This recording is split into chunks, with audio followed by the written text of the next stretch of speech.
ಕರಾವಳಿ ಮಲೆನಾಡು ಭಾಗದಲ್ಲಿ ಭಾರೀ ಮಳೆ ಹಿನ್ನೆಲೆ ಉಡುಪಿ ಜಿಲ್ಲೆಗಳ ನದಿಗಳು ಉಕ್ಕಿ ಹರಿತಾ ಇದೆ. ಸ್ವರ್ಣ, ಪಾಪನಾಶಿನಿ, ಸೀತಾ ನದಿಗಳು ಒಳಹರಿವು ಹೆಚ್ಚಾಗ್ತಾ ಇದೆ. ಹಾಗೆ ಬಜೆ ಡ್ಯಾಂನಲ್ಲಿ ಸ್ವರ್ಣ ನದಿ ಅಪಾಯದ ಮಟ್ಟ ಮೀರಿ ಹರಿತಾ ಇದೆ. ಚಿಕ್ಕಮಗಳೂರು ಜಿಲ್ಲೆಯ ಮಲೆನಾಡು ಭಾಗದಲ್ಲಿ ಮಳೆ ಆರ್ಭಟಿಸ್ತಾ ಇದೆ. ಸಾಲ್ಮರ ಗ್ರಾಮ ಬಳಿಯ ರಾಷ್ಟ್ರೀಯ ಹೆದ್ದಾರಿ 169ರಲ್ಲಿ ಭೂಕುಸಿತ ಉಂಟಾಗಿದೆ. ವಾಹನ ಸವಾರರು ಆತಂಕದಲ್ಲೇ ಸಂಚಾರವನ್ನು ಮಾಡ್ತಾ ಇದ್ದಾರೆ. ಈ ರಸ್ತೆಯಲ್ಲಿ ಭಾರೀ ವಾಹನಗಳ ಸಂಚಾರಕ್ಕೆ ನಿರ್ಬಂಧ ಹೇರಲಾಗಿದೆ. ಚಿಕ್ಕಮಗಳೂರು ಜಿಲ್ಲೆ ಕೊಪ್ಪ ತಾಲೂಕಿನ ಹೊಸೂರಿನಲ್ಲಿ ಮನೆ ಗೋಡೆ ಕುಸಿದಿದೆ. ಗಿಡ್ಡಪ್ಪ ಎಂಬುವರಿಗೆ ಸೇರಿದ ಮನೆಗೆ ಹಾನಿಯಾಗಿದೆ. ಮನೆಯಲ್ಲಿದ್ದಂಥ ಗೃಹೋಪಯೋಗಿ ವಸ್ತುಗಳು ಹಾಗೂ ದಿನಸಿ ಹಾಳಾಗಿದೆ. ಸ್ಥಳಕ್ಕೆ ಗ್ರಾಮ ಪಂಚಾಯಿತಿ ಅಧಿಕಾರಿಗಳು ಭೇಟಿ ನೀಡಿ ಪರಿಶೀಲಿಸಿದ್ದಾರೆ. ಹಾಸನ ಜಿಲ್ಲೆಯ ಮಲೆನಾಡು ಭಾಗದಲ್ಲಿ ಮಳೆ ಮುಂದುವರೆದಿದೆ. ಶಿರಾಡಿ ಘಾಟ್ನ ದೊಡ್ಡತಪ್ಪಲು ಬಳಿ ಬೃಹತ್ ಮರ ಧರೆಗುರುಳಿದೆ. ಮುಂಜಾನೆವರೆಗೂ ಮರ ತೆರವು ಕಾರ್ಯ ನಡೆಯಿತು. ಬಳಿಕ ವಾಹನ ಸಂಚಾರಕ್ಕೆ ಅನುವು ಮಾಡಿಕೊಡಲಾಯಿತು. ಮಳೆಯಿಂದಾಗಿ ಹಾಸನ ಜಿಲ್ಲೆಯ ಹಲವು ಗ್ರಾಮಗಳಲ್ಲಿ ವಿದ್ಯುತ್ ಸಂಪರ್ಕ ಕಡಿತವಾಗಿದೆ. ಕಳೆದ 5 ದಿನಗಳಿಂದ ವಿದ್ಯುತ್ ಇಲ್ಲದೆ ಆಲೂರು ತಾಲೂಕಿನ ಕರಿಗೌಡನಹಳ್ಳಿ ಗ್ರಾಮಸ್ಥರು ಪರದಾಡ್ತಾ ಇದ್ದಾರೆ. ಎಷ್ಟೇ ದೂರು ನೀಡಿದ್ರೂ ಚೆಸ್ಕಾಂ ಸ್ಪಂದಿಸ್ತಾ ಇಲ್ಲ ಅಂತ ಗ್ರಾಮಸ್ಥರು ಆಕ್ರೋಶ ಹೊರಹಾಕಿದ್ದಾರೆ. ಕೊಡಗು ಜಿಲ್ಲೆಯಲ್ಲಿ ಮಳೆಯ ಆರ್ಭಟ ಮುಂದುವರೆದಿದೆ. ಭಾಗಮಂಗಲ ತ್ರಿವೇಣಿ ಸಂಗಮ ಸಂಪೂರ್ಣ ಜಲಾವೃತಗೊಂಡಿದೆ. ಭಾಗಮಂಗಲ ನಾಪೋಕ್ಲು ಗ್ರಾಮದ ರಸ್ತೆ ಜಲಾವೃತವಾಗಿದೆ. ನೂತನ ಫ್ಲೈಓವರ್ ಇರೋದ್ರಿಂದ ಸಂಚಾರ ನಿರಾತಂಕವಾಗಿದೆ. ಕೊಡಗು ಜಿಲ್ಲೆಯಲ್ಲಿ ಧಾರಾಕಾರ ಮಳೆ ಮುಂದುವರೆದಿದೆ. ಹೀಗಾಗಿ ಮುಂಜಾಗ್ರತಾ ಕ್ರಮವಾಗಿ ಜಿಲ್ಲೆಯ ಕೊಡಗು ಜಿಲ್ಲೆಯ ಶಾಲಾ ಪದವಿ ಪೂರ್ವ ಕಾಲೇಜುಗಳಿಗೆ ರಜೆಯನ್ನ ಘೋಷಣೆ ಮಾಡಿದ್ದಾರೆ. ಜಿಲ್ಲಾಧಿಕಾರಿ ವೆಂಕಟರಾಜ್ ಆದೇಶವನ್ನ ಹೊರಡಿಸಿದ್ದಾರೆ.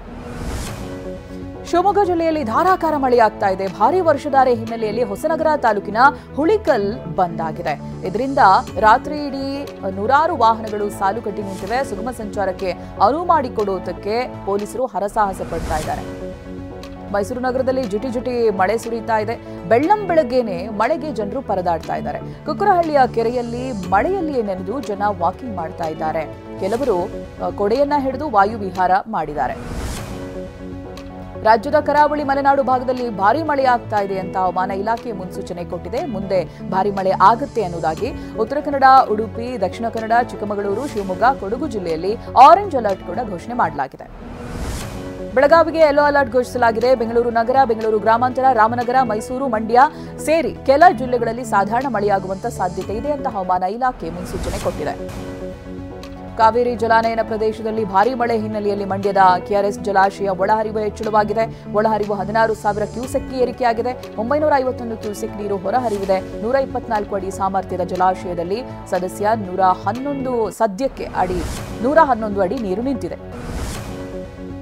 ಏರ್ ಇಂಡಿಯಾ ವಿಮಾನಗಳಲ್ಲಿ ತಾಂತ್ರಿಕ ದೋಷ ಮುಂದುವರೆದಿದೆ. ಸ್ಯಾನ್ ಫ್ರಾನ್ಸಿಸ್ಕೋದಿಂದ ಮುಂಬೈಗೆ ಬರ್ತಾ ಇದ್ದಂಥ ವಿಮಾನದಲ್ಲಿ ತಾಂತ್ರಿಕ ದೋಷ ಕಾಣಿಸಿಕೊಂಡಿದೆ. ತತ್ಕ್ಷಣ ವಿಮಾನವನ್ನ ಕೋಲ್ಕತ್ತಾ ವಿಮಾನ ನಿಲ್ದಾಣದಲ್ಲಿ ತುರ್ತು ಭೂಸ್ಪರ್ಶ ಮಾಡಲಾಗಿದೆ. ಅಹಮದಾಬಾದ್ನಲ್ಲಿ ಸಂಭವಿಸಿದ ವಿಮಾನ ದುರಂತದಲ್ಲಿ ಮಡಿದವರ ಗುರುತು ಪತ್ತೆ ಕಾರ್ಯ ಭರದಿಂದ ಸಾಗಿದೆ. ಈವರೆಗೆ 132 ಮೃತದೇಹಗಳ ಡಿಎನ್ಎ ಹೊಂದಾಣಿಕೆಯಾಗಿದೆ. 83 ಮೃತದೇಹಗಳನ್ನು ಸಂಬಂಧಿಕರಿಗೆ ಹಸ್ತಾಂತರ ಮಾಡಲಾಗಿದೆ. ಕಲಬುರಗಿ ಜಿಲ್ಲೆಯಲ್ಲಿ ರಸಗೊಬ್ಬರ ಹಾಗೆ ಸೋಯಾಬೀನ್ ಬೀಜಕ್ಕಾಗಿ ರೈತರು ಪರದಾಡ್ತಾ ಇದ್ದಾರೆ. ಚಿಂಚೋಳಿ ತಾಲೂಕಿನಲ್ಲಿ ಕೃತಕ ಅಭಾವ ಸೃಷ್ಟಿಸಿ ರೈತನ ಬಳಿ ಹೆಚ್ಚಿನ ದರವನ್ನ ವಸೂಲಿ ಮಾಡ್ತಾ ಇರುವಂತಹ ಆರೋಪ ಕೇಳಿಬಂದಿದೆ. ತಮ್ಮ ಬೌನ್ಸರ್ಸ್ ಇದ್ದ ಕಾರು ಡಿಕ್ಕಿ ಹೊಡೆದ ಪರಿಣಾಮ ಗಾಯಗೊಂಡಿದ್ದ ಮಹಿಳೆಗೆ ಕರೆ ಮಾಡಿದ ನಟ ಯುವರಾಜ್ ಕುಮಾರ್ ಕ್ಷಮೆ ಕೇಳಿದ್ದಾರೆ. ನಿನ್ನೆ ತುಮಕೂರಿನ ಸಿದ್ಧಗಂಗಾ ಮಠಕ್ಕೆ ಭೇಟಿ ನೀಡಿದ್ದ ಸಂದರ್ಭದಲ್ಲಿ ಬೌನ್ಸರ್ಸ್ಗಳಿದ್ದಂಥ ಕಾರು ಮಹಿಳೆಗೆ ಡಿಕ್ಕಿ ಹೊಡೆದಿದೆ. ಮಹಿಳೆಯನ್ನ ಸಂಪರ್ಕಿಸಿದ ಯುವರಾಜ್ ಕ್ಷಮೆ ಕೋರಿದ್ದಾರೆ.